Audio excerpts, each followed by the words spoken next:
Today, we're going to make a short film. At ang film na ito ay posibleng napanood nyo na dati pa. Medyo luma na rin kasi to. At isi-share ko dito kung paano namin to nabuo or paano namin to nagawa. Although hindi ko rin alam kung may kaiba ako para magturo kung paano gumawa ng isang short film kasi hindi ko naman forte yung mga ganito. I'm just a regular wedding videographer, hindi naman ako professional filmmaker na bihasa sa mga short film. Hindi ko nga rin alam yung mga technicalities para buuin to eh. Pero ang may share ko sa inyo at maituturo ko dito is yung experience at yung mga proseso na pagdadaanan mo if gagawa ka rin ito. At kung gusto mong malaman, watch ka lang dahil ito ang proseso ko on how to make a short film. Nagsimula ito sa kliyente namin sa JBPF or JR Villanueva Photo and Films. Actually, this is a prenup video. Gusto lang talaga ng client na mala movie trailer or movie style yung gagawin. So naisip namin na i-suggest na what if imbes na mga movie trailer, gawin naman natin na mala short film. Since willing naman silang mag-acting at saka nagkasundo naman kami sa team na gusto nila, nagsuggest kami na bumuo ng script na based sa kwento nila mismo at iikot ang storya sa LDR, which is yung long distance relationship. So ito talaga yung dapat nauuna, yung script. So para makabuo ng script, nag-research talaga ako na medyo malalim. Naghukay talaga ako sa internet and sobrang dami kong pinaghugutan dito. Hindi ko na matandaan yung iba pero nandyan yung movie na The Notebook, Dear John, at iba pang mga movies na about sa LDR. Pero ang pinaka naging inspiration ko talaga dito is yung kwentong Jollibee. If maaalala nyo yung commercial ng Jollibee na about sa LDR, doon ko talaga hinugot yung inspiration ko. So based dito sa mga research ko, sinulat ko yung script na parang narration. Sinimulan ko siya doon sa Ako si Jewel. Yan and I have been dating since 2018. yung unang line na to, if maririnig nyo, pamilyar yan. Kasi nakita ko na rin yan minsan sa mga vlog na A Day in My Life, yung ako si Juan. Tamad ako pero may pangarap. And for sure narinig nyo na yan before. Hindi ko lang alam kung kanino nag-originate yan. Basta dyan nag-base yung intro na ginawa ko. May mga times na talagang nakakapuyat. Yung ang likot-likot ng utak ko habang nakahiga. Nakakaisip ako ng iba't ibang mga ideas. So sinusulat ko kaagad sa cellphone ko hanggang sa yun, napupuyat talaga ako. And take note ha, hindi ko pa kilala ang ChatGPT that time. Kaya buong script dyan galing talaga sa puso. After namin i-submit yung script, ine-expect ko na baka hindi ito magugustuhan ng kliyente. Minsan kasi iba yung takbo ng utak natin tapos ipapasa mo sa iba. Kadalasan hindi nila naiintindihan. Alam nyo na yung parang artist mind tapos isasubmit mo. Sometimes mas iba yung gusto nila eh. So nag-expect na kami na baka marami siyang ipabago o ipa-revise. Pero nung sinend namin yung script, wala kahit isa silang binago. Minsan nagtataka nga ako, binasa ba talaga nila yung script? So gulat na gulat ako, wala silang pinalitan kahit isa. Dun pa lang sinabi ko na kagad, I think magtatagumpay ako at mai-execute ko to. Nung dumating yung araw ng shoot, sobrang ganado ako since ako nga yung nagsulat ng script. Alam ko kung paano ko ipaparamdam sa frame yung eksena. So kung gagawa talaga kayo ng mga short film, ang number one talaga na kailangan is yung story at yung script. It will save you a lot of time kapag meron ka nito before ka mag-shoot. So ngayon bago natin ituloy yung mga shoot natin, magkikwento lang ako ng mga ilang experience. Actually before ako maging wedding videographer, ito talaga yung una kong naging pangarap. Ang makabuo talaga ng short film. Ever since nung matuto akong humawak ng camera, ito na talaga ang gusto kong gawin. Yung mga video ko dati, actually mga kalokohan lang eh, mga trip-trip lang namin. At yung unang short film na ginawa ko, nung araw na magkaroon ako ng handycam is yung Okay Lang Ako by Parokya na Edgar. Trip-trip lang talaga namin yon. Di namin nakalain na aabot sa 1.9 million views yun nung in-upload ko sa YouTube. Actually, nung ginawa ko nga yun, bumuo pa ako ng storyboard. Ganun ko talaga ginawang seryoso yung paggawa ng short film. If mapapanood nyo nga yung video, nakaka-cringe. Pero that time kasi, I consider this as my art. Talagang pinagmamalaki ko siya that time. Kasi binuo namin siya with effort.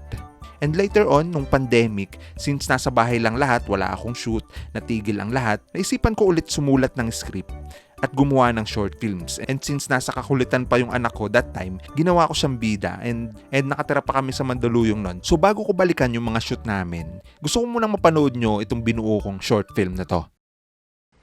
I haven't slept yet. There's something in this pizza that I want to tell you. And the story goes like this. Yesterday, I called the Pizza Planet and can I order a box of pizza? I want ham and cheese. Then I wait at my door for the delivery guy to show up.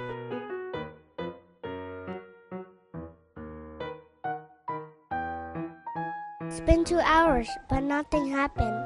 God, I'm so hungry. No one's knocking at the door. So I called the Pizza Planet again.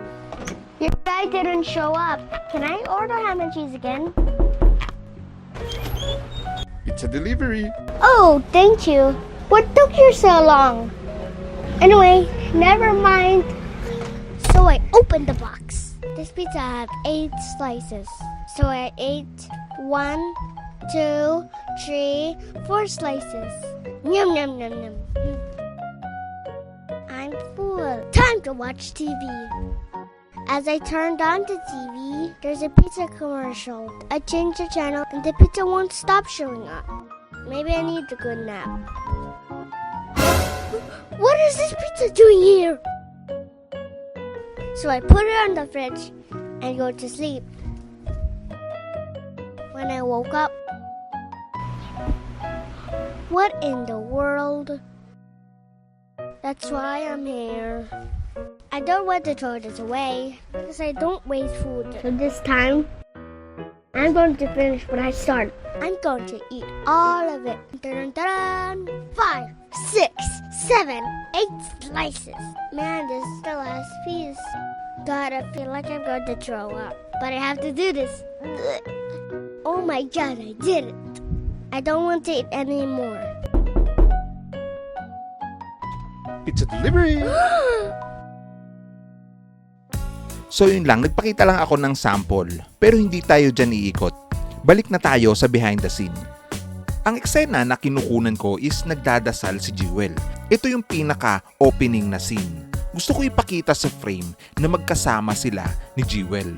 And ito na rin yung magiging ending. So magyayakap lang sila at yun na, the end na. So magkasunod ko lang siyang kinunan. Ready tayo. 1, 2, 3, and go. And ang eksenang ito is ni-request ng client na magkikita daw sila sa simbahan. So bago ko gawin yung script, kasama na talaga to. Kaya sa simbahan talaga yung una naming Then location. tingin. Yakap. Huwag po kayo titingin sa camera. Huwag po kayo titingin sa amin. Tuloy nyo lang. Ulit tayo. Isa pa. Isa pang take, isa pa. Meron din silang dialogue dito na kailangan ng microphone.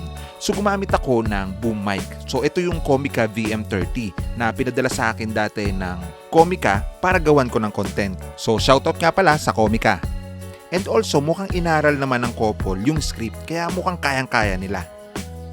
Yung assistant ng studio owner dito, ginawa akong BTS shooter. So siya yung nagbi-video ng lahat ng mga nangyari. Tapos kita nyo yung SO, siya yung ginawa akong assistant. Tagahawak ng mic. Syempre, studio owner siya. Dapat uutusan talaga natin yan para magtrabaho. Ulitin natin ha. Okay. Kaso naawa ako bigla. Maawain pa naman ako. Kaya ayun, binitang na namin yung microphone. Inilagay na lang namin sa upuan. Nakakahiya naman kasi baka di ako bayaran eh. Pero shoutout nga pala sa'yo, Sir JR. Salamat. So kung nagbabala kayo magpakasal at nangangailangan kayo ng napakagaling na photographer, nandito lang ang JBPF. From day pa lang at sobrang approachable talaga ng Sir JR. Now balik tayo sa story. And i-spoil ko na kasi I know napanood nyo na rin naman siguro. At kung hindi nyo pa napapanood, mayroon link dito sa baba para mapanood nyo yung mismong short film. Pero kahit mamaya na, panoorin nyo muna at tapusin yung video na to. So back to behind the scene, ang istorya kasi is hindi pala kasama ni Jewel itong si Yen. Kundi cellphone lang yung hawak niya buong eksena. Ni-spoil ko na kagad no? So medyo maingay nga pala dito sa simbahan at pakinig yung mga huni ng ibon tsaka yung mga sasakyan na nagdadaanan sa paligid. Kaya medyo nahirapan kaming mai-record yung audio ng maayos. That's why ginawa ko siyang tutukan na.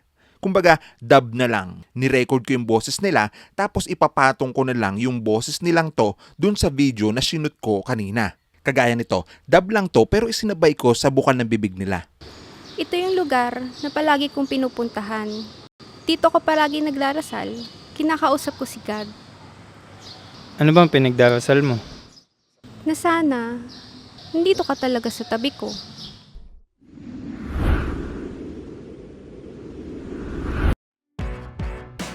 O di ba? Hindi mo aakalain na dub lang yun. Well, ganun din naman sa mga film. Dinadub talaga ng mga actors na gumaganap sa eksena yung mga dialogue para mas malinaw yung audio. Hindi naman kasi natin kontrolado palagi yung ingay sa paligid. That's why pinaka-safe na idub talaga yung mga dialogue. Mas malinaw pa nga yan kung sa studio namin dinabi. Pero para sa akin, okay na to. Okay. Pupunta lang po kayo dyan para lumuhod. 1, 2, 3, and go.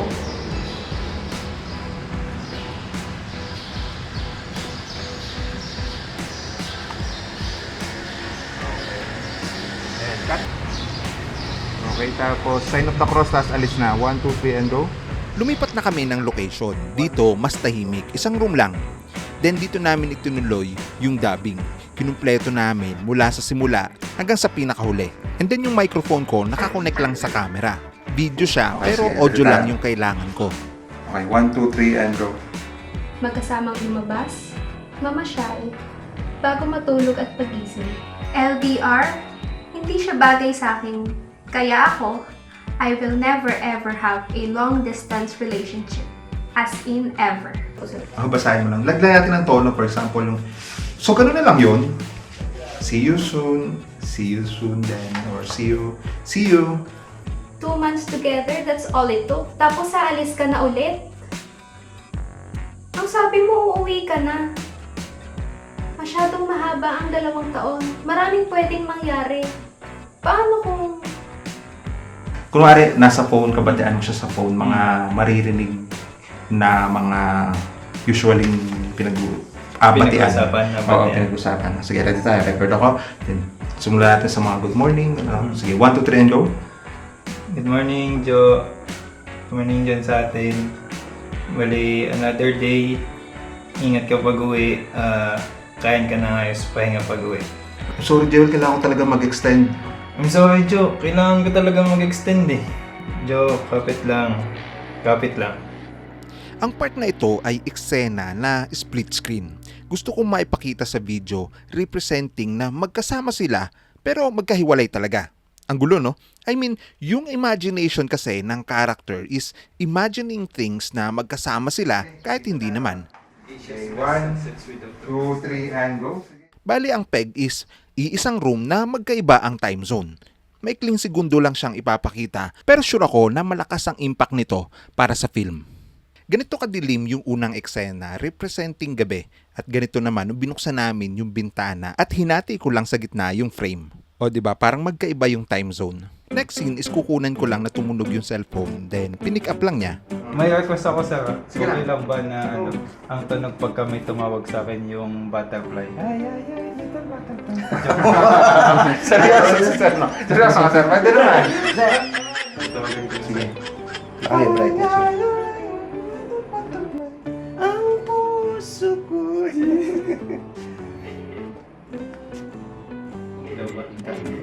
Sige, kunin niyo, ma'am, go. Kunin niyo muna. Dapat yung sobrang Okay. brightness, di ba? Sakto yun. Okay. Paano mo lang? Pwede kang boss Mac na ano, kunwari ikaw din yung salamin. No? Yung sa'yo haharap. Yan ikaw. Ito kaya. Maganda. Ayos dito. Harap nga kayo dito. Pwede yan dito. Oh, pwede. Kunwari salamin ko. Kumari na baboy nasa harap niyo. Pa-replay nga ng Careless Whisper. Katina Halili. Tapos, ito yung salamin na. Ito tumitingin dito. Kumari nakikita niyo yung sarili niyo dyan. Dapat bulang-bula talaga yung bibig. Huwag kayo titingin sa camera. Kumari, nakikita niyo yung sarili niyo. Smile lang kayo. Guys, isang smack na. Pwede kayo kumano na para kumari, ano, yung parang kumino. Parang nagdura kunwari. Yan. Doon, sakto. Wait lang, guys. And cut sa cellphone. Dito na kayo tumura para ano. Oo, pwede. Yan. Okay, and cut. Sir, tago ka na. Ma'am, tawag ka ng cellphone. Stay ka sa pwesto mo, ma'am. Siguro nga na mag-isa. Kaya si Brad na lang mag-isa. Okay, tapos kausap mo siya, mas nag-enjoy ka pa rin. Yan. Ito ba ito? And then, Gila. Okay na? okay na. Diretso lang, boss Mac. Paungog po. Paungog.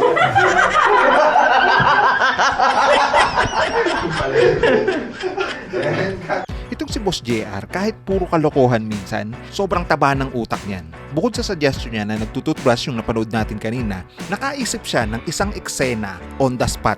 Ito yung pag-blow ng candle sa isang birthday cake. Kinausap niya ang client at agad na nagpa-deliver ng cake. Kahit wala talaga yung sa script namin, ang idea na yon ang may pinakamalaking impact sa lahat. At kinilabutan talaga ako sa idea niyang yun.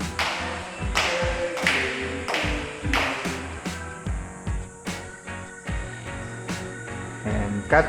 Okay. Sir, alis ka muna dyan. 1, 2, 3, go. Isa pa, isa pa. 1, 2, 3, and go. 1, 2, 3, and go, blow. And the rest. Happy birthday to you.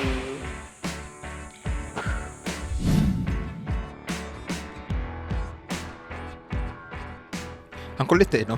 Parang horror film. Then ito naman yung pinaka last scene, yung sumasayaw siya na cellphone lang pala yung kasayaw niya. Galing din to sa eksena dun sa Jollibee kung napanood niyo yun. Pero mas malupit talaga yung idea dun sa cake. Kaya mas gusto ko talaga yung idea ni Sir JR kesa dito. So ayun lang. Kung gusto mo rin makagawa ng sarili mong short film, maybe this is your sign. Oras na para gisingin ang malikot mong utak. I know may sarili kang kwento na naiisip dyan. Pwedeng galing sa experience mo, or sa kwento ng iba, or pwede rin napanaginipan mo, or kahit saan. Simulan mo sa pinaka-plot. Palawakin mo ang storya. Lagyan mo ng mga detalye at sanga yung kwento. Mapa-comedy man yan, drama, horror, or kahit anong mga inspiring stories. Tapos i-shoot mo kahit simpleng cellphone nga lang gamit mo, pwede na yan. Ako nga nagsimula sa handycam. Low quality pa. Ngayon, ng mga cellphone, sobrang ganda na ng quality. Pag nabuo mo siya, ibang klase yung fulfillment na mararamdaman mo. Kasi hindi ka lang gumawa ng isang video. Gumawa ka ng isang kwento na ikaw mismo ang puso.